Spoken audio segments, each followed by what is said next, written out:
Sir Winston Churchill expressed his alarm over the world developments in an interview published in the Sunday Illustrated Herald, London. From the days of Adam Spartacus Weishaupt to those of Karl Marx to those of Trotsky, Bela Kun, Rosa Luxemburg, and Emma Goldman, this worldwide conspiracy for the overthrow of civilization and for the reconstruction of society on the basis of arrested development, of envious malevolence and impossible equality has been steadily growing.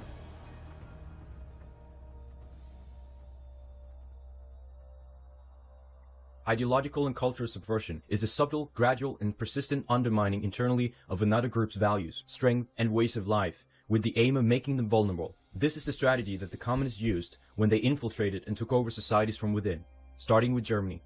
The 4 stages of subversion are demoralization, destabilization, crisis, and normalization. When the Soviets used the phrase ideological subversion, what do they mean by it?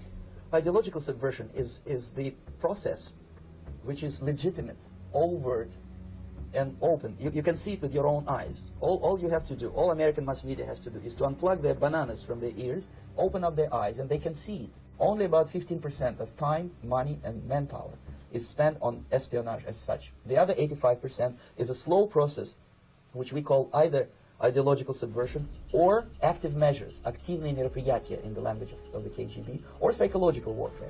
What it basically means is to change the perception of reality of every American to such an extent that despite of the abundance of information, no one is able to come to sensible conclusions in the interests of defending themselves, their families, their community, and their country.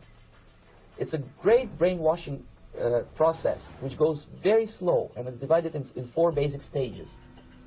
The first one being demoralization. It takes from 15 to 20 years to demoralize a nation.